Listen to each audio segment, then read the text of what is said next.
This is Real News Media TV, coverage you can trust. Please like, share, subscribe, and hit the notification bell. Select all for daily news updates. 2 people killed at Westmoreland event identified.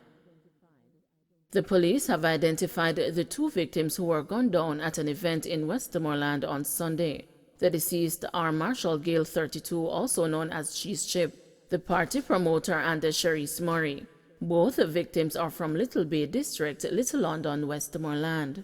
On Sunday, 7 persons were shot at an event in Westmoreland. 2 succumbed. The 5 other victims remain hospitalized. The incident reportedly took place during an illegal event around 8:45 p.m. Reports are that the deceased were the promoters of the event. The event was reportedly held in the community of Springfield. Investigations into the incident are ongoing. Businessman charged in shooting death of cabbie he mistook for robber. A businessman has been charged in relation to the shooting death of a taxi operator he accused of attempting to rob his hardware store in Storetown, St. Mary last month. Selwyn Johnson, 62, was charged late last week with the murder of 34-year-old Marlando Henry, a resident of Port Maria, St. Mary. Johnson was also slapped with 2 counts of shooting with intent arising from the same incident that occurred on January 15. Reports are that Henry went to the hardware store to collect several items when Johnson accused him of being a robber. The businessman then used his licensed firearm to allegedly shoot Henry several times, including in the back. Sometime during the incident, it is also alleged that Johnson used his weapon to shoot at a motor car parked in front of his business establishment. The driver of the vehicle sped away from the premises with a passenger, and both escaped unharmed. The businessman had reportedly suspected them to also be robbers, police sources indicated. Meanwhile, the police were summoned to the hardware, where Henry was found suffering from multiple gunshot wounds. He was assisted to the hospital, where he was receiving treatment. Before his death days later, Henry gave a full statement to the police, explaining his side of the events on the day he was allegedly shot by the businessman. Based on investigations, lawmen detained Johnson, who was subsequently charged last Thursday. MOKA happy with arrests made so far this year. The major organized crime and anti-corruption agency says it is happy with the number of arrests it has made since the start of the year. In a release, the anti-corruption organization said it has clamped down on several money laundering and forgery operations. Among the arrests made so far this year are 35-year-old Alvaro Campbell, who has been charged with larceny as a servant and money laundering, and accountant Goldston Cranston, who was charged with forgery and uttering forged documents. Late last month, it was discovered that Campbell, a former employee of the Ministry of Labor and Social Security, used her position to steal more than $800,000 from a program aimed at assisting people in need. It is understood that between January 2014 and November 2017, Campbell used her position as a clerical officer to illegally obtain $807,500 through the ministry's Public Assistance Division program. Campbell was arrested and charged on January 13, 2022. Cranston, a Trelawney accountant who was hired to procure performance bonds on behalf of Elegant Estates Limited, was arrested by MOKA on Monday, January 10. MOKA disclosed that in 2017, the Housing Association of Jamaica engaged the Compliant Limited Construction Company for an apartment complex in the parish of St. Anne. The project was subcontracted to Elegant Estates Limited, which were required to submit a performance bond in favor of the HAJ. Elegant Estates Limited hired Cranston to procure 2 performance bonds on his behalf. One of the bonds was in the sum of $16.4 million and the other totaled $5.4 million. On seeking to authenticate the bonds, the HAJ discovered that while the bond for the smaller sum was authentic, the performance bond for the larger amount was fraudulent. In a release, MOKA also revealed that so far this year, 3 other individuals were arrested in Hanover during a joint operation with the Lottery Scam Task Force the Trelawney Division of the Jamaica Constabulary Force, JCF Area 1 Operation Support Team, and the Jamaica Defense Force. All 4 persons were alleged to be involved in crimes ranging from lottery scamming, financial crimes, and breaches of the Firearms Act.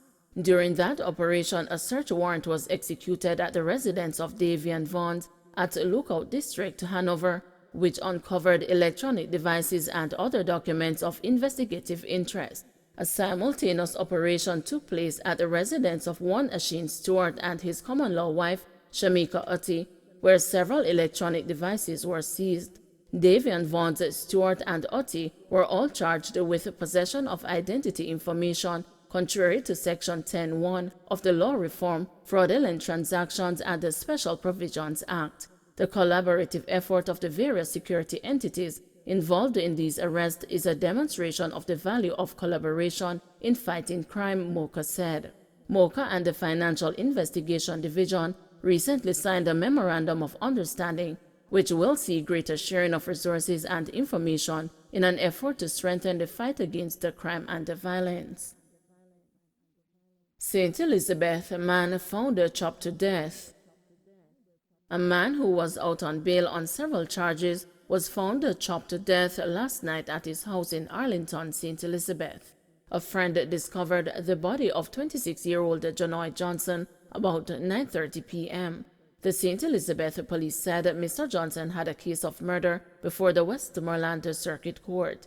He was also charged with illegal possession of a firearm, robbery with aggravation, and rape. St. Andrew Prep suspends classes following murder of acting vice principal. Classes have been suspended at the St. Andrew Preparatory School to facilitate counseling sessions. Counseling is being provided to teachers and the staff at the institution following the murder of the acting vice principal, 55-year-old Phyllis Ramsey, on Friday.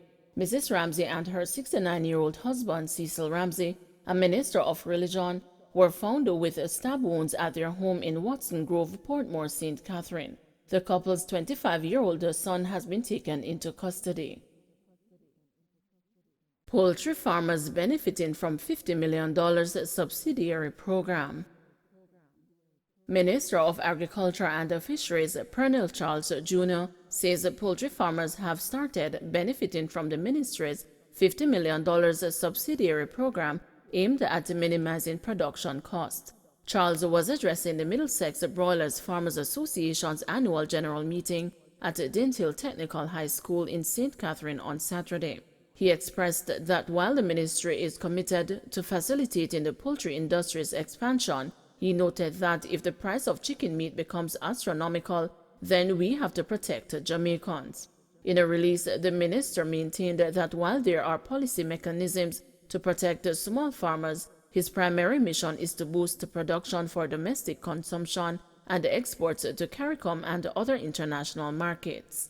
We want you poultry farmers to continue to expand your business, he said, underscoring the need for dialogue to identify practical solutions that benefit our farmers and the consumers. Charles said the ministry's Research and Development Division has been mandated to collaborate with stakeholders and work towards making the cost of chicken feed more affordable by utilizing local production inputs.